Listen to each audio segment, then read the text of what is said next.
Hello, this is Alec Kerr, the film critic for the Conway Daily Sun.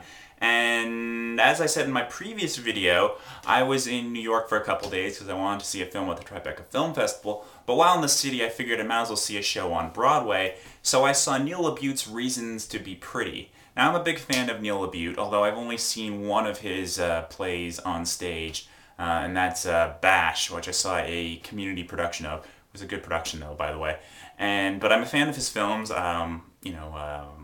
Your Friends and Neighbors, In the Company of Men, The Shape of Things, which was based on one of his plays.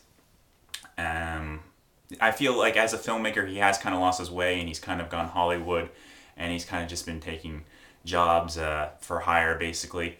But if it's what allows him to go off and write these plays, then I guess more power to him. I just wish some of his films, his last two films, Wicker Man and Lakeview Terrace, were pretty abysmally poor and really lack some of the strength of his earlier films.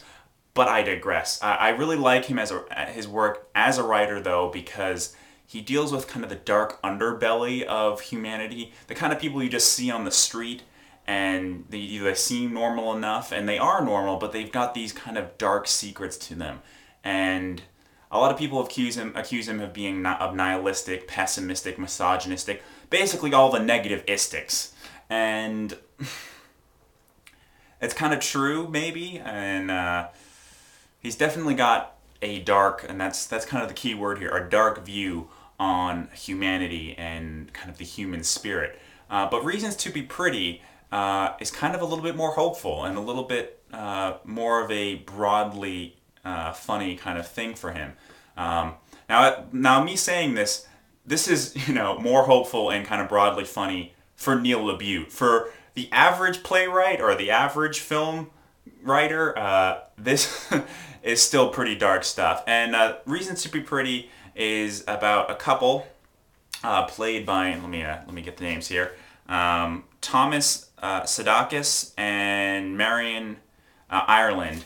And the Reasons to Be Pretty of the title is the play, not the film, opens with an argument. Like, doesn't even hold back. Like, right in the beginning, you've got this profanity-laced opening scene with Marion, who plays Steph, in confronting Thomas, who's playing Greg. Sorry for keep going back to the program here.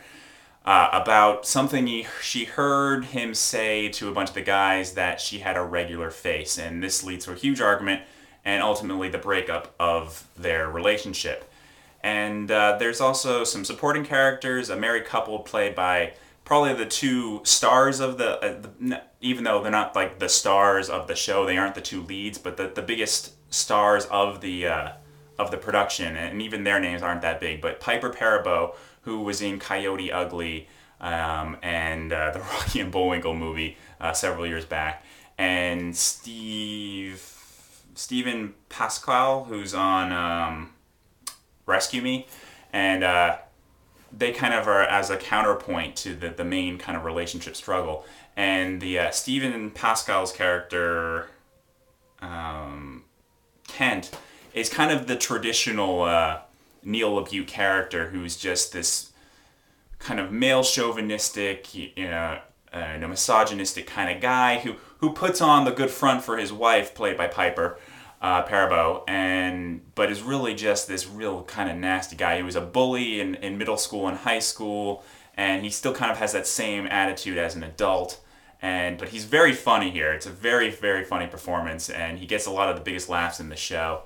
And it's definitely a very smart, incisive kind of look at relationships and how women or even men look at themselves through the other person's eyes. Like, they define themselves by what their significant others think of them, and kind of that dynamic and struggle. And as I said, this is definitely a more hopeful piece to him. It ends on a note that's optimistic, and it does have kind of an open-ended, ambiguous ending, but it ends with the characters really understanding each other and just being able to move on and be happy. And that's definitely a new thing for Neil LaBute. even though this is definitely kind of a softer side to him, I don't think he's lost his edge. I think just maybe he's matured a little bit and is not seeing the world as quite so bleak, at least for this one play.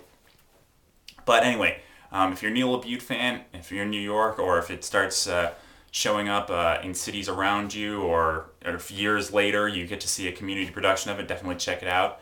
I don't know if there's going to be a film version of it. I think I would love to see a film version of it. Definitely has some really sharp dialogue, and I could definitely see it working with some tweaking as a film. But anyway, this is Alec, and keep watching.